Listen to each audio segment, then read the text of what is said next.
And on the 7th day, she rested. Day 7 of being a girl, and oh my gosh, 1 whole week of being publicly a woman.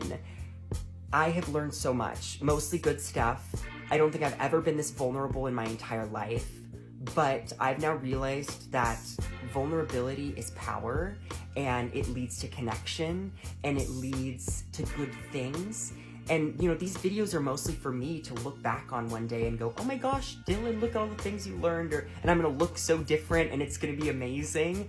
But it's also, I think, really cool for women to think about all the things that they didn't even know they learned, or that they didn't have to, it just came naturally, or and for trans people, you know, maybe you're seeing we're having some of the same struggles. And for men, maybe you don't even think about any of this stuff, but fun to have you here anyway. So I love you.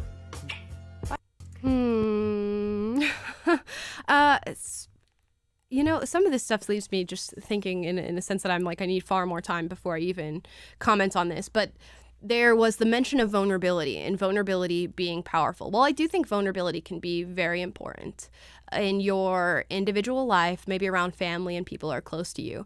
Vulnerability on the internet is a tricky thing for me. And we've seen this sort of evolution of social media that I think is going to cause a great downfall within younger generations. And that was really the birth of social media alone is probably something that was not healthy and not good for our society. And I contemplate my existence on social media quite often.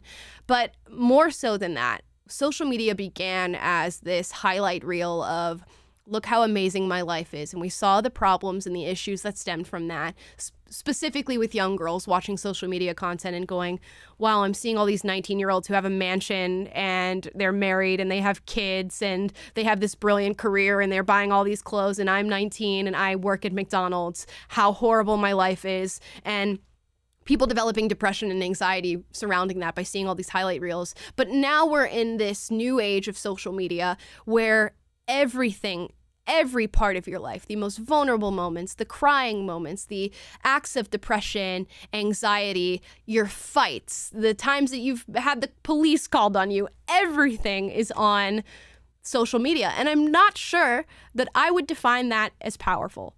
And I'm not sure that I would say even vulnerability in its truest form is a powerful thing. I think it is something that is necessary and something that exists, but not sure that it's powerful.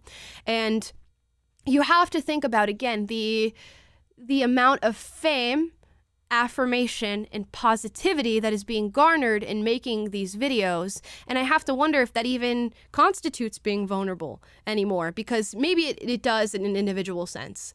I, for one, was very trepidatious about putting my life on the internet in the beginning, and you become desensitized to it, and you'll see that Dylan becomes desensitized to it as well and can simply turn on the camera and say whatever she likes to say in these TikTok videos.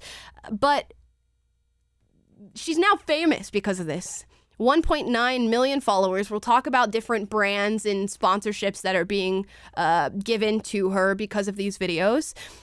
But how much of that has to do with vulnerability? We'll see. I think there's certainly a perceived vulnerability. We view the trans community as being marginalized and particularly oppressed. When we think of oppressed groups in our political conversations, transgender definitely comes up specifically for people who identify with the progressive side of politics. So how much of that is real?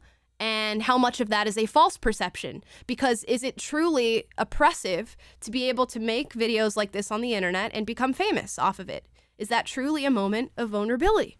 Again, if you have a clap back to that, please let me know. But I'm not seeing it. What I'm seeing is a lot of fame, attention, and money being garnered from this. And this is not a hit on Dylan by any means. She's living this life, I'm assuming, and this is her daily life, and this is how she's choosing to present herself and be in life, and it just happens to be on film, and people happen to love to watch it. You can't help if people like consuming the content that you make, and that's not your fault. But what does it say about the society that that's the content that makes people famous?